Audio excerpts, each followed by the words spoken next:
बीवी और ताक झांक। ये कहानी है राधा की, जिसकी शादी एक भरे पूरे परिवार में होती है।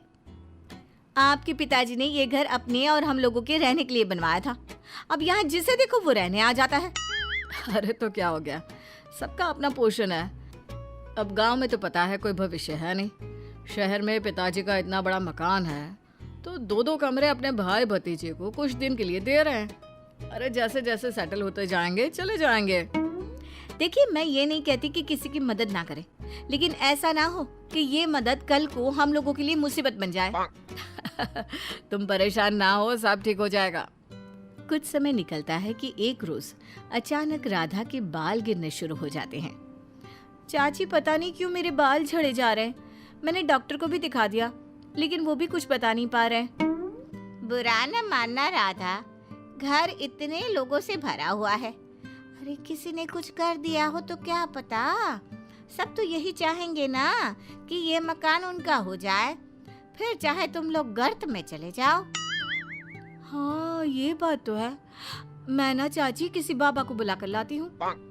पति के जाने के बाद राधा एक बाबा को घर लेकर आती है। अरे ये घर, इस घर में कोई कैसे रह सकता है? क्यों बाबा, क्या हो गया? इस घर में बुरी आत्मा का साया है। यहाँ कोई शुभ कार्य कभी नहीं हो सकता है। राधा परेशान हो जाती है और शाम को पति को सारी बात बताती है। तुम बाबा को लेकर आई थी? अरे राधा, क्या हो गया है? तुम तो पढ़ी लिखी हो। मेरे बाल लगातार झड़ रहे हैं, डॉक्टर भी नहीं समझ पा रहे कि क्या हुआ है। तो और क्या करती मैं? तुम इन लोगों को बोलो कि मेरा घर छोड़ के चले जाए। तभी वहाँ राजेश की चाची आती है। ये लो राधा, राजेश, मैंने इडली बनाई है, खा लो। वैसे तुम लोग अगर सहारा ना देते तो हमारा पप्पू कैसे पढ़ाई शहर में पूरी करता। हम लोगों के लिए तो तुम लोग ईश्वर की तरह हो। राधा तुरंत उन्हें झड़क देती है। ईश्वर होते तो यूं जादू टोना ना हो रहा होता इस घर में। मेरे बाल झड़े जा रहे, न जाने किसने क्या कर दिया है। अरे बेटा, वो तो मौसम बदल रहा है। बदलते मौसम में तो सबके बाल झड़ते ही हैं। अच्छा, चलती हूँ मैं। चाची सही तो बोल रही थी राधा, बदलते मौसम में सबके बाल झड़ते हैं। और देखा चाची कितनी दुआ देकर गई, ये तुम्हारे बच्चों के काम आएगी। राधा को न जाने क्यों पति की बात समझ में नहीं आती। फिर एक रोज, माँ देखो ना, मेरे ससुर ने शहर में बड़ा मकान क्या बनाया। उनके सारे रिश्तेदार हमारे घर में एक एक करके रहने आ रहे हैं। पूरा घर एक छोटा सा मोहल्ला लगता है। आपको तो पता है घर में कैसे रहती थी मैं, मेरा कमरा बस। देख राधा, तेरा घर नहीं बंगला है। लोग 2 कमरों में संतुष्ट हो जाते हैं। तेरे ससुर ने तो 40 कमरों का मकान बनाया है। बेटा, परिवार में कोई एक भी तरक्की कर लेना तो पूरे परिवार को सेटल कर देता है। तेरे ससुर ने वही किया। तू खुद को भाग्यवान समझ कि तुझे लोगों की मदद करने लायक ऊपर वाले ने बनाया है। फिर सबका अपना अपना किचन है ना, कौन तेरे साथ खा रहा है? तुझसे तो माँ बात करना ही बेकार है। क्या बोलूं मैं, घर को धर्मशाला बनाकर रखा है रिश्तेदारों ने। राधा के जीवन का ये रोना अब परमानेंट हो गया था। अब वो ना अपने बच्चों पर ध्यान देती ना खुद पर, बस सारा दिन ये देखती रहती कि कौन क्या कर रहा है। एक दिन, अरे राधा, क्या बात है? कम से कम खाना तो घर पर ठीक से बनाया करो। क्या सारा दिन किसके घर में क्या चल रहा है, इसी में दिमाग लगा कर रखती हो। अरे पता है, कल वो तुम्हारी ताई के जो बेटा बहू यहाँ रह रहे हैं ना, उनकी किचन से चिकन बनने की महक आ रही थी। मैंने कहा देखो, पता है कि राजेश को पसंद है, लेकिन ना जी ना, एक कटोरी भी ना देने आई। अरे ठीक है ना, चलो कोई बात नहीं, तुम खुद बना लेना। सोच तो रही हूँ। तभी राजेश की मामा की बहू आती है। राजेश भैया, ये लीजिए, मिठाई खाइए। भाभी आप भी। मेरे बेटी की नौकरी अमेरिका में लग गई है, हम लोग वहीं जा रहे हैं। आप लोगों ने इस घर में रहने दिया, सच में बहुत बड़ा एहसान था। आप लोग भी अमेरिका का प्रोग्राम बनाइएगा। राधा तो मानो इस खबर को सुनकर परेशान सी हो जाती है। अरे क्या हो गया राधा, तुम्हें खुशी नहीं हुई क्या? खुशी? मुझे अमेरिका बुला रही हैं। ये पूछो, मेरे घर में रहती थी लेकिन कभी मुझे अपने कमरे में भी नहीं बुलाया।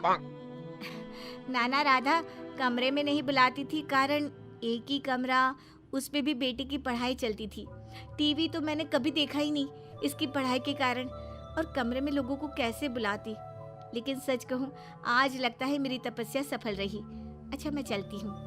उसके जाने के बाद बढ़िया आई, रहती तो मेरे घर में थी और मुझे ही नीचा दिखाने की कोशिश कर रही है। तभी राधा और राजेश का बेटा आता है।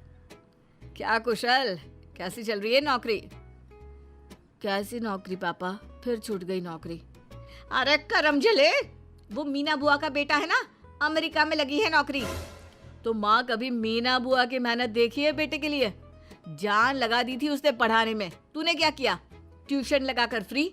उसकी पढ़ाई भी शहर के बेस्ट स्कूल की है, और तूने कहाँ पढ़ाया मुझे, याद है ना? सारा दिन तो तू लोगों के घरों में झांका करती है, सब पर एहसान चढ़ाया करती। राजेश को बेटे की बात सुनकर गुस्सा आ जाता है। ऐसे बात नहीं करते माँ से, जाओ अंदर। बेटे के अंदर जाने के बाद, बस ये बात तो सही कह रहा है राधा। राधा कुछ कहती उससे पहले ही उन लोगों की एक और रिश्तेदार आ जाती है। राजेश, राधा कैसे हो? वो क्या है ना, मेरे बेटे की शादी है। शादी के बाद परिवार बढ़ेगा और 2 कमरे के मकान में गुजारा मुश्किल है। वैसे भी इस शहर में तुम लोगों के घर रहकर हम लोगों ने काफी तरक्की कर ली है, पर अब बड़ा घर ले रहे हैं। ये शादी का कार्ड, आना जरूर। अब कुशल की भी ना हम लोग बहुत जल्दी शादी करने वाले हैं, तो आप भी आइएगा पक्का। रिश्तेदार चली जाती है, लेकिन राधा को एहसास होता है कि वो सारा दिन सिर्फ एक ही समस्या को लेकर पूरी जिंदगी उसी के बारे में सोचती रह गई, जबकि वो और भी बहुत कुछ कर सकती थी। राधा भी अपने बेटे के लिए लड़के ढूंढना शुरू कर देती है, लेकिन लड़की का बाप कहता है, अरे कैसे कर दो शादी, बस घर बड़ा देखकर। पहले ये बताइए कि लड़का करता क्या है, कुछ करेगा तभी तो बड़ा घर चलेगा। बड़ा घर है, वो भी शहर में। अरे बहन जी, सब था फिर भी लड़के को नहीं बना पाई। क्या करती रही सारी जिंदगी।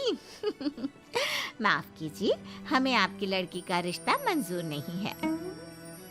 देखा, हम लोगों के घर में ही रहकर लोगों ने इस शहर का फायदा उठाया है, वहीं तुमने लोगों के घर ताक झांक करने के चक्कर में कुछ नहीं किया। सच्ची मुझसे बहुत बड़ी गलती हो गई। मैंने सारा जीवन दूसरों की जिंदगी में ताक झांक करने में लगा दिया, और अपनी लाइफ, जीवन सिर्फ एक बार मिलता है ये तो मैं भूल ही गई।